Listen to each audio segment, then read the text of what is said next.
Bienvenue dans ce journal. Voici les titres de l'actualité de ce jeudi 5 novembre 2015. Le président Pierre Nkurunziza lance un ultimatum aux insurgés qui s'opposent à son troisième mandat. Le chef de l'État burundais donne à ceux qu'il qualifie de criminels armés 5 jours à compter du 2 novembre pour déposer les armes en échange de l'amnistie. Les prévisions de croissance économique 2015 revues à la baisse en République démocratique du Congo, 8,4% contre 10,3% initialement annoncés au début de l'année par le gouvernement. Les autorités congolaises qui optent pour la diversification de l'économie. Et puis direction la Planète Mode en fin d'édition avec un retour sur la 4e édition de l'Ethno-Tendance Fashion Week de Bruxelles qui a fermé ses portes ce dimanche 1er novembre. Je vous le disais en titre, le président Pierre Nkurunziza lance un ultimatum de 5 jours à compter du 2 novembre à ceux qui ont pris les armes pour s'opposer à son troisième mandat. En échange, le chef de l'État burundais promet l'amnistie le 2 novembre dans un message à la nation en Kirundi, la langue nationale du Burundi. Le président Pierre Nkurunziza a également appelé à un dialogue national qui, je cite, fera l'admiration de la communauté internationale. Les précisions d'Arwa Barkala. Le président Pierre Nkurunziza est revenu en Kirundi, la langue nationale burundaise, sur les événements qui touchent le Burundi depuis la fin du mois d'avril 2015. Face aux insurgés qui ont pris les armes pour contester un troisième mandat de l'actuel président, ce dernier a lancé un ultimatum de 5 jours pour qu'il les baisse. Nous conseillons à ceux qui se rendent coupables de crimes de renoncer à cette voie qui n'aboutira à rien, car ceux qui les envoient les trompent d'autant que personne n'a revendiqué leurs actions jusqu'ici. Vous serez accueillis par les forces de l'ordre, on vous apprendra à aimer votre pays pendant 2 semaines, puis vous serez renvoyés parmi les vôtres. Lors de son discours du 2 novembre 2015, Pierre Nkurunziza a appelé l'ensemble de la population burundaise à se préparer à un dialogue national, cédant ainsi à la pression de la communauté internationale qui lui impose d'organiser une concertation nationale. Cependant, il exige que le processus de dialogue national se tienne au Burundi, histoire d'exclure d'emblée les membres de l'opposition partis en exil. D'abord, le dialogue national doit être inclusif au Burundi, comme le demandent plusieurs pays et plusieurs organisations. Et ce dialogue suppose qu'il se passe à l'étranger avec tous les opposants et la société civile, les gens qui sont à l'étranger.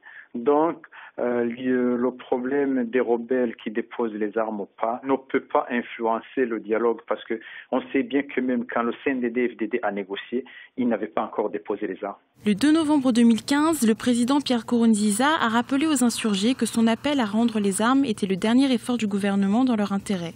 Il a aussi demandé au ministère de la Sécurité d'élaborer avant la fin du mois de novembre 2015 une loi antiterroriste sur laquelle vont se pencher les 2 chambres parlementaires. Et il est question d'un tout autre ultimatum en Centrafrique cette fois. C'est celui lancé par le Conseil national de transition. Alors que la tension monte à l'approche des élections, le CNT donne 1 semaine au gouvernement de transition pour réarmer les FACA, les forces armées centrafricaines. Arwa Barkala. Tension et confusion à Bangui, capitale centrafricaine. À l'approche de l'élection présidentielle au calendrier incertain, des violences ont éclaté au sein de la capitale. Face à cette situation et pour renforcer la sécurité du pays, le Conseil national de transition a lancé un ultimatum d'1 semaine au gouvernement afin de réarmer les FACA, les forces armées centrafricaines. C'est le gouvernement qui a la responsabilité de la vie de la population, la responsabilité de la paix, de la sécurité. Vous savez que la sécurité, c'est tout de même la principale mission du gouvernement actuel. Mais il y a aussi la part de la communauté internationale. Puisque ce n'est pas un régime normal, la communauté internationale et, disons, la République africaine est sous la tutelle de la communauté internationale.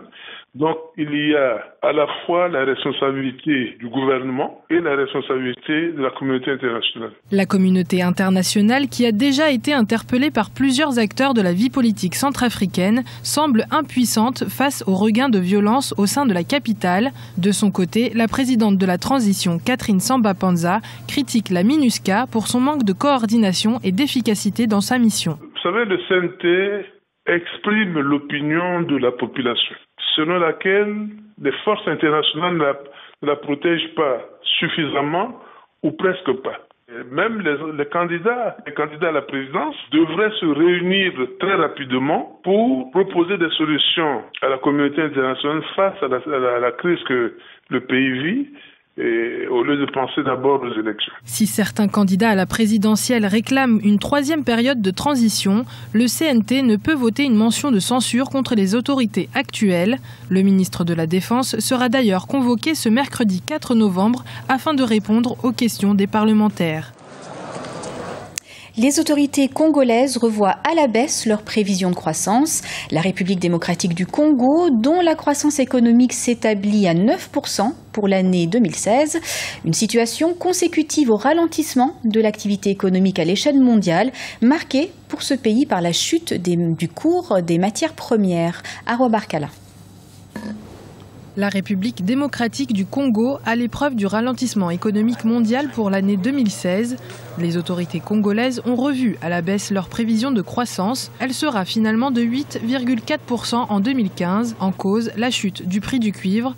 En septembre 2015, la société Glencore, qui assure 15% de la production de cuivre, annonçait l'arrêt temporaire de ses activités. Nous avons justement un des impondérables qui aurait pu arriver à n'importe quel moment. Le ralentissement de l'économie mondiale et de la demande, le besoin de diversifier l'économie non seulement pour répondre de manière structurelle à cette crise, mais également pour assurer une inclusivité et une réduction de la vulnérabilité. Le ralentissement de la croissance congolaise démontre sa dépendance vis-à-vis du secteur minier, mais les efforts économiques du gouvernement pour l'application de sa politique sociale pourraient avoir un impact conséquent sur la population rurale, directement exposée à l'extrême pauvreté. 80 millions d'hectares de terres arables en République démocratique du Congo, moins de 10% à l'exploitation.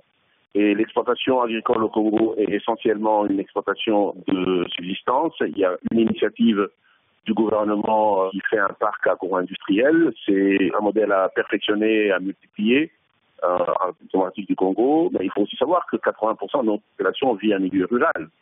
Et donc, de mon point de vue, si nous désirons faire une intégration économique, il faut donc aller chercher la croissance là où elle est, en y amenant de la performance et en la connectant au marché. En plus du secteur agricole, les autorités espèrent renforcer le climat des affaires et celui des énergies renouvelables. Le pouvoir souhaite voir le taux de croissance passer la barre des 9% en 2016. Le gouvernement a déjà revu son budget à la baisse à 8 milliards de dollars, soit 1 milliard de moins que son budget 2015. Et de la mode pour terminer. À l'image des Fashion Week internationales, Bruxelles donne rendez-vous chaque année aux aficionados du bon goût. Et cette année, la capitale belge a accueilli du 30 octobre au 1er novembre l'Ethno-Tendance Fashion Week. Et pour cette édition 2015, l'accent a été mis sur les défilés de mannequins à mobilité réduite. Retour sur cet événement avec nos envoyés spéciaux Hortense Assaga et Paul de Singoué. Bruxelles a vibré durant 3 jours au rythme de la mode à l'occasion de l'Ethno-Tendance Fashion Week. Une manifestation organisée ici depuis 4 éditions déjà. Et pour cette année, de grandes nouveautés comme un défilé de mannequins invalides, mais aussi un grand show coiffure. Je vous propose de découvrir et d'écouter quelques-uns des participants. C'était vraiment un rêve de pouvoir participer à ce défilé et j'attends ça avec impatience. Là maintenant je vais passer pour pouvoir défiler, présenter la coiffure et j'attends ça avec impatience. C'est comme si ça me donne, ça m'élève en fait. L'idée derrière, c'est de montrer qu'on peut se coiffer simplement à la maison et être joli avec son cheveu naturel. Du chic, du glamour, mais également de nombreux stands, des centaines de visiteurs sont venus ici durant 3 jours profiter de cet événement qui rassemblait. La mode, c'est chic, la mode, c'est éthique, la mode, c'est glamour, mais c'est également une industrie et c'est ce que tiennent à montrer les organisatrices de ce magnifique événement. C'était le journal de la rédaction. Merci de l'avoir suivi. Retrouvez dans un instant une nouvelle édition de l'information.